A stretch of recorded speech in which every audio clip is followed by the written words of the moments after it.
So again, you stayed in the specials area, and you formed a partnership with Norman Lear about this time. About 1957, I think we formally joined partners and Tandem sat down. production? Yeah, Tandem Production. We tried to come up with a name, and we finally came up with two guys on a tandem bicycle riding up a very steep hill. We were at the bottom at that moment. What was the thinking in starting your own production company? So you get into the ownership of programs that you created? Yeah, I think primarily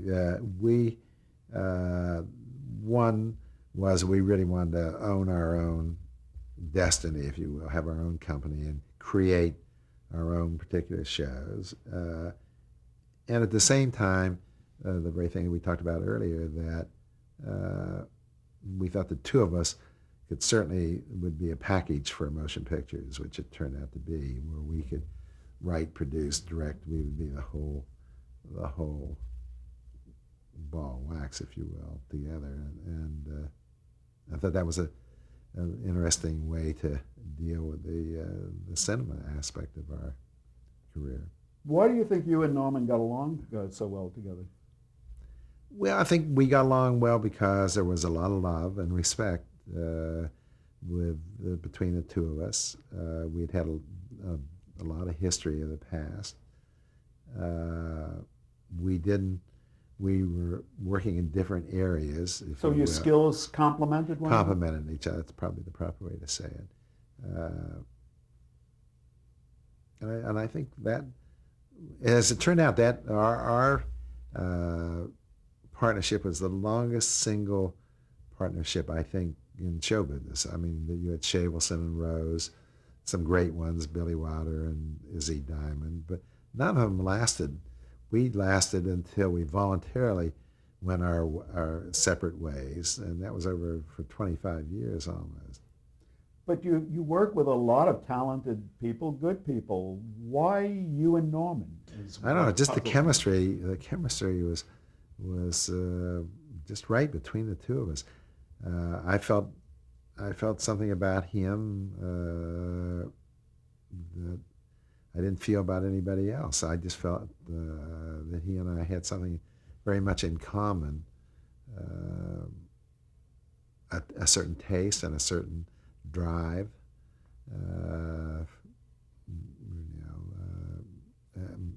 a certain maturity at looking at where our future was going to go. And I just felt that it was right for us.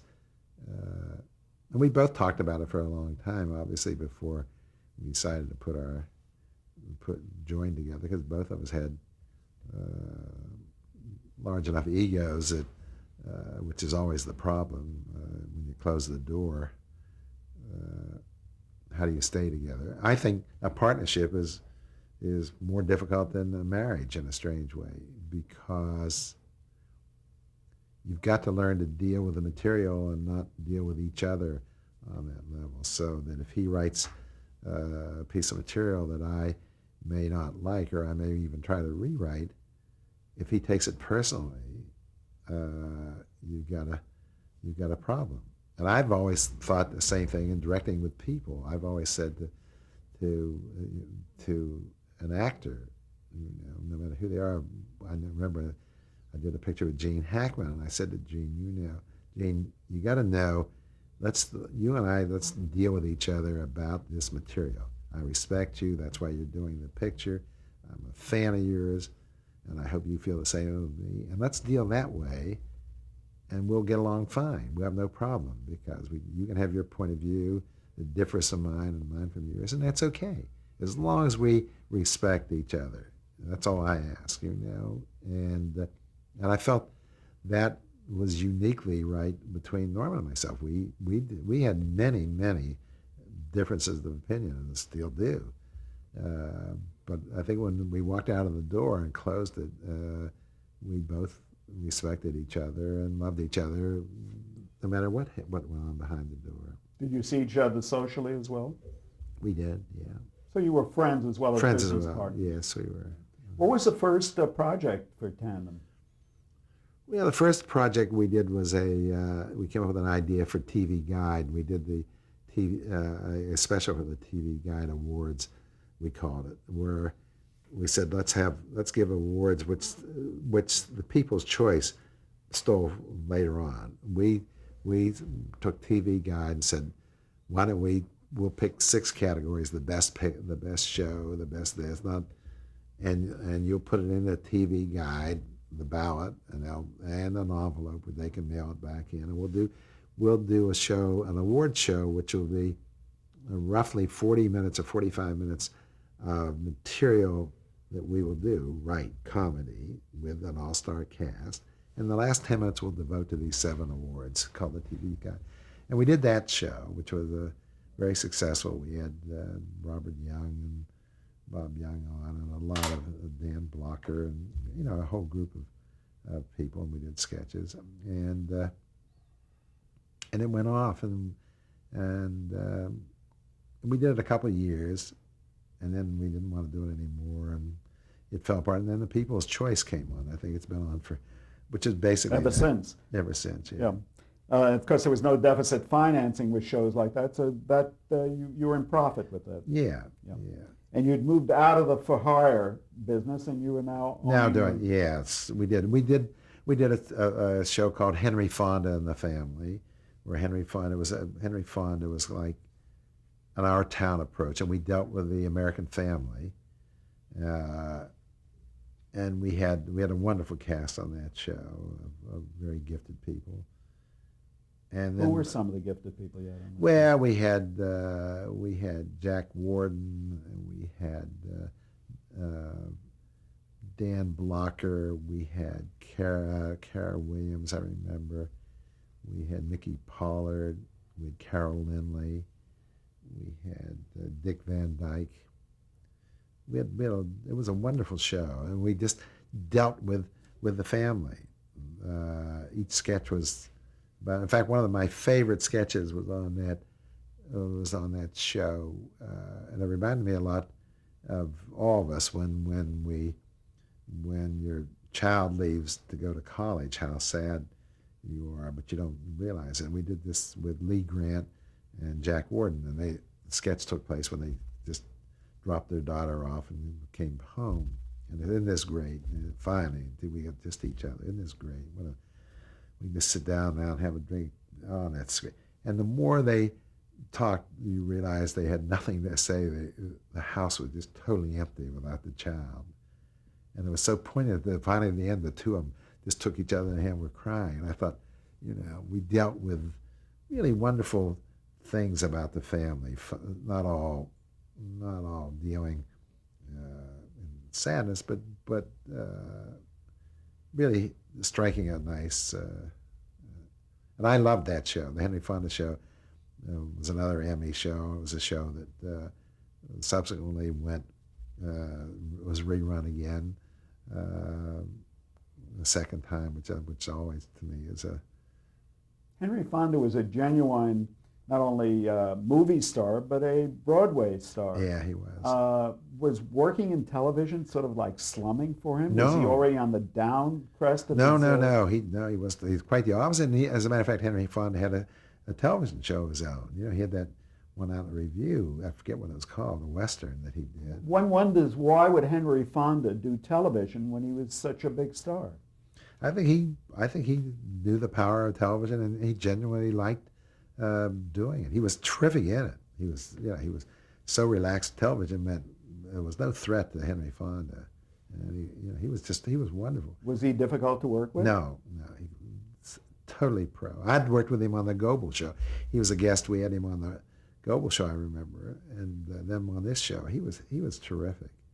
I mean, just terrific. The more I think about Henry Fonda, he was a magnificent human being. No, not difficult at all. Did All in the Family come into the picture about this time? No. We did a couple more specials. We did the Andy Williams special.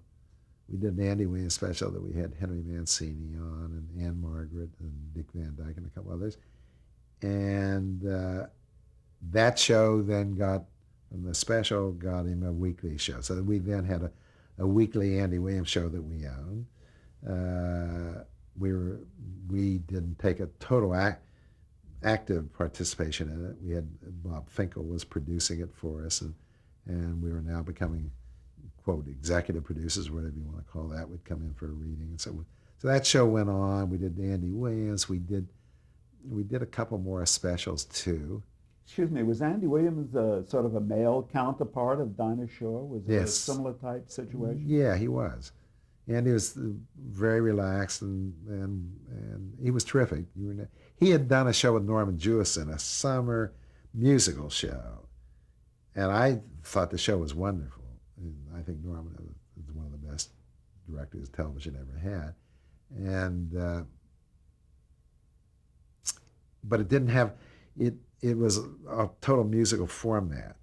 We did a total mixture. We made him come out to be doing sketches and doing, because I knew that a whole musical show just wouldn't hold with Andy, and he could do both.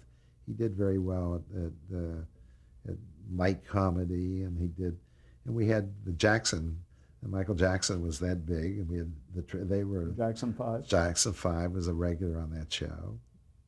We had them Could you see the talent? Yeah, because you saw this little 5-year-old stole it from all the rest of the family, But I saw the mother and father there with a whip taking care of them, and they were on every week. They did a number every week. We played sketches with them, usually with Michael too. He was wonderful with Andy. Andy would sit down and talk with Michael, and you could tell this kid was really magic, real magic is what he was. But you suggested that neither you nor Norman were hands-on with that. No, we weren't. We weren't at all. At that time, we were really well on our way to trying to get some pictures going, and we did in 1962. We did our first film, which was Come Blow Your Horn with Frank Sinatra. Before we go to that, when I introduced you at the beginning of our discussion, I said producer-director Bud Yorkin. Was I doing you an injustice by not including writer? No, I don't think so. I think basically my job as a writer, I've always saw myself as I'm a better rewriter than a writer. I think writing is when you get the blank piece of paper, and there are certain things that I've written shows, but when you're talking about a writer, Norman Lear is a writer. Danny Arnold was a writer. Rod Serling's a writer. I've never considered myself that. I've always thought that I'm very good at working with writers, and I'm very good at rewriting somebody. I think I do very well at that. And I'm very good if something doesn't work, if I'm directing a scene, I can kind of fix it while I'm doing it. It's a step that I think helps me as a director. It certainly helped me a lot in motion pictures because the writers know we're around, and you don't have a chance to rehearse a scene until you get on the set. If it doesn't work, somebody's got to make it work. I always thought I could take that, go out and I used to sit in my dressing room with a typewriter and rewrite that scene and make it work. But I've never considered. I don't think you've done me a disservice. So Come Blow Your Horn was a tandem project? That was our first motion picture. That must have been the realization of a dream then. It was, yeah, it was. It was because Neil Simon, it was the first play Neil Simon had ever written, and we read it and liked it, and Neil said, and we said, well, let me see if we can get some money for you. He didn't even have any money to get it into Bucks County, so we took it to Paramount, and we made a deal for us, and in turn they put the money up for Neil to take it to Bucks County, and where it was a big hit. And then came to New York. We now had the rights to it, and Paramount did. And they thought it was going to be a fairly cheap buy. As it turned out, it ran over 2 years on Broadway, and they had to keep paying Neil extensions for as long as, and that was the kickoff for Neil. Had you worked with Neil Simon previously? No, Neil didn't. And we actually had an option for the next two. We had Barefoot in the Park and Odd Couple.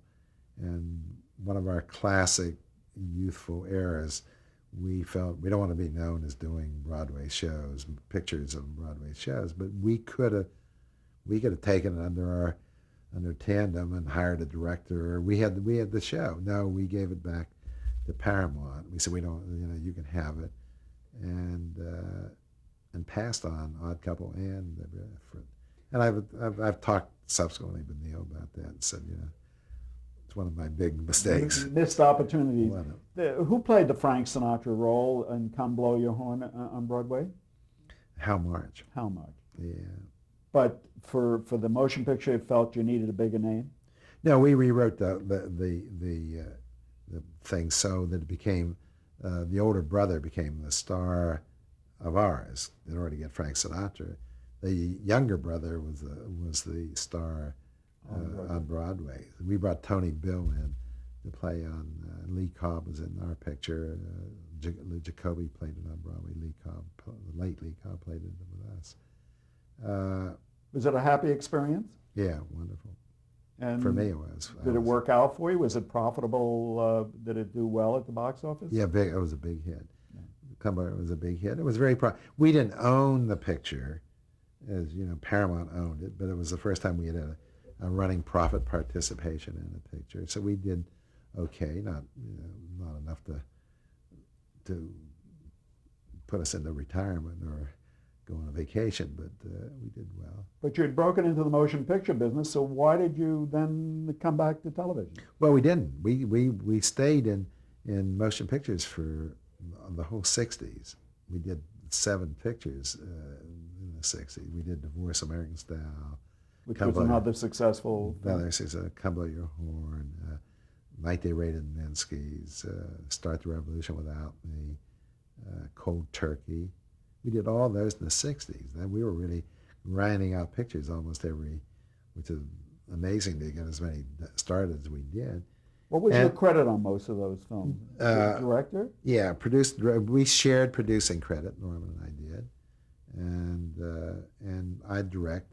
And the ones that I actually produced, Norman could take executive producer, and the ones that he produced, we shared.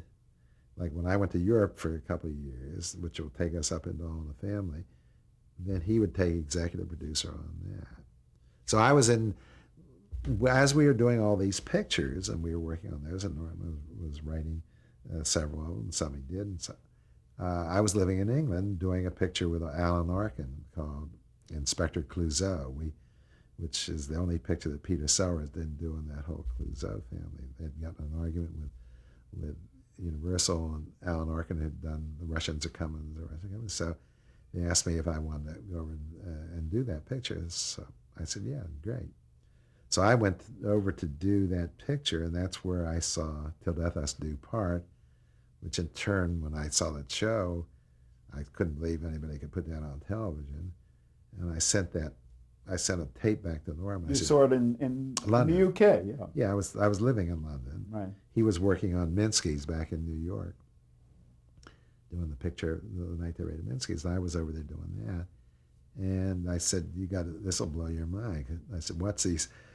Never did it dawn on me that was Norman's idea totally of trying to do it here. I just said, you want to have some fun? Watch this show. You can't believe what they say about the Queen. You don't say what they say about gays. You can't believe I've never seen anything like this on it too. Sent it to him. He thought it was great. He said, well, I think we ought to do tell. I said, you do it.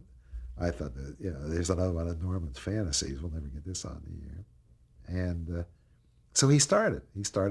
Well, no, you had to acquire the property, didn't you? Oh yeah, we got an option on the property. From whom? From the agent Smythe. What was his name? I can't think of the agent's name. But from the English, from the author, from the English author. I can't think of his name. Johnny Speight? No, Johnny Speight. Yeah, Johnny Speight. Speight. Johnny Speight, and his agent was Spindler or something like Spindell, I think, because I used to get them mixed up. But in any event, we got a short option on the thing, and Norman goes plowing ahead trying to make this thing, and he sells it finally to ABC. To whom at ABC? It wasn't Elton Rule at that time. No, it was before Elton Rule. It was, he's still producing. Tom Moore? Tom Moore was part of it. Marty Starger? Marty Starger. Marty Starger was the on hands on. So he gets a deal for the screenplay. I mean, to do the script. We did the script. And meanwhile, we're doing pictures, and we shoved that in between. And we decided to cast it, because now we have a deal for a pilot. And that's when we came up with Carol O'Connor. And we'd had Gene Stapleton in the picture, Cold Turkey. So we knew Gene. We didn't have any of the youngsters to play it. Where did you get Carol O'Connor from? Where did you know him? We got him from What'd You Do During the War, Daddy. He played that Bronx, New York current. We saw that. We said, geez, maybe this guy is perfect for we don't know. So we brought him in. He was only a character actor at that time. Yeah, he did great. He was perfect Archie. He almost looked like how we pictured Archie. Did you know that you were plunging into deep waters with this? I mean, was it controversial in England? Very, very controversial. I mean, I watched that. They only did 8 shows. I mean, they were thrown off the air. I think altogether in 3 years they did 13 shows. Johnny Spate never did. He did like 6 or 7, and I knew I didn't have any belief that it was going to happen. I'll be very honest with you. I said, geez, there's Norman again. God bless you, go do it. I never thought it would get out of the air. I literally never thought, nor did I even think we'd ever get to make a pilot out of it. I just thought, geez, we're going to, when we finally did make the pilot, which I thought was terrific, ABC passed on it. They tested it was too controversial. So we went along, did our pictures again. And then finally we made a deal with David Picker at UA. We said, why don't we make a motion picture out of it? We showed it to him. He said, it's great. Why don't you make an hour and a half motion picture? It'll be very funny. It won't cost too much money. You got a small town. You put Archie Bunker in. What's the problem? I thought that was great. So we made a deal with UA. And then Marty Starger comes back again and said, do a second pilot. Same script if you want. We love the script, but recast the 2 younger ones. So we said to David, he said, well, do the pilot. You're probably not going to get on. You'll make a couple bucks on that, and we'll make the picture. No problem. Okay. So we then recast it with Rob Reiner and Sally Struthers. Had you worked with either one of them previously? Rob Reiner is a writer. I had worked with him. I did a pilot with him. I did a special with him. And he'd done a couple acting things.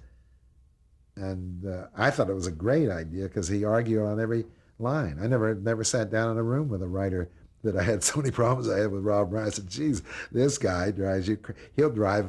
He's perfect because the guy, Rob he'll take a point of view and, he's obstinate. Did you know his father? Yeah, I knew Carl. And I knew Rob when he was from Yay High. So we put Rob in. He was great. And Sally you got from where? Sally, we got her. She had done a couple shows, guest spots on.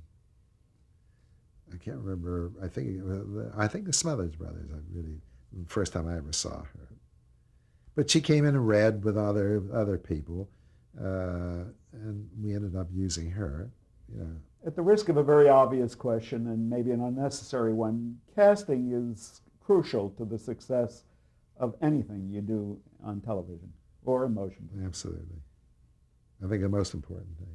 Once you get a script, if you don't have the right casting, you're dead. You can't be successful with wrong casting. No, you really can't. Nothing can be. They make you look good. Actors make directors look like they know what they're doing. You got a bad actor in, I don't care who the director is. Sooner or later, they're going to say the guy doesn't know what he's doing. You cannot. Magic is the acting. There's no doubt in my mind. But there have been, not to get into an argument about it, but there's been relatively successful productions that were obviously miscast. The thing that comes to mind is Rosalind Russell as Gypsy Rose Lee's mother. Yeah, that's a perfect example. You hit me with that one, and I didn't think the picture was very good. Even as great as she was, she was miscast in it. Oh, there have been a lot of times I've miscast my own. I've made, You're never right, but if you hit it right, it's great. It's magic. It's magic, yeah. If you are lucky enough to do that. So once you had this cast, So we had the second one, and we thought that was great, just great. I thought that was wonderful. And then 3 weeks later, ABC passed. So we said, well, now let's make a picture. We've done 2 pilots. We don't need any more of this. So we're moving on, and I'm doing a picture called Start the Revolution Without Me with Gene Wilder and Donald Sutherland in Paris, France. I come back, and I have an idea for a television show that I thought we could quickly do. We could be an executive producer on it. We don't have to be involved with it, but I like the idea. I remember that. So I got a meeting at CBS with Bob Wood. With Bob Wood. As I'm walking into Bob Wood's office, there's a delay. He's running a half hour behind. So I walk over to Mike Dan, who was the president then, and he's got boxes all around. He's moving out. What are you doing? And I always thought Mike Dan was a real terrific guy. And I said, what have you done? And we did this show. And he said, geez, I'd like to see that show. And I said, you would? I said, yeah. I said, I can get you a print over. And I said, as a matter of fact, I said, I'll bring one over tomorrow. And I said, I got a big videotape, which I had in New York at MCA. And I said, I'll bring it over and you can run it. He said, I'll put it on the system down below. They didn't have it, not on the cassette or anything. Great. So I go, bring it in the next day, 10:30. I've had my meeting with Bob Wood. It looks good. As a matter of fact, he wants me to come back to meet with Fred Silverman the next day. Okay. So I bring in my little videotape early, give it to Mike Dan. He runs it down, has him take it down. And now we're sitting in his office watching the pilot, second pilot of All in the Family. And he said, oh my God, he's fallen down. Oh, I can't believe it. And Fred Silverman's walking by, and he said, what's all going on in here? And he looks in. He watches for about two minutes. He said, what is this? I've never seen anything. I said, it's a pilot. He said, hold everything. Go back to the beginning. So Mike Dan picks up the phone, calls down to Mike. He said, cut it off. Roll it back to the beginning. Fred Silverman sits down, watches it, says, I got to have this. This thing's going on CBS. I said, well, I don't even know if we can get it from ABC. I think we own it. He said, well, I don't care. We've got to have it. The next thing I know, we're all in the meetings with Bob Wood. And then Bill Paley, can he put it on his network? No, you can't say nigger on my network, and you can't say yid on my network. I'm not going to do that. And much to Fred Silverman's and Bob Wood and going through CBS, I must say they had some bravery. We never changed 3 words from the first 2 pilots, and that was the first show that went on the air. To be continued. To be continued.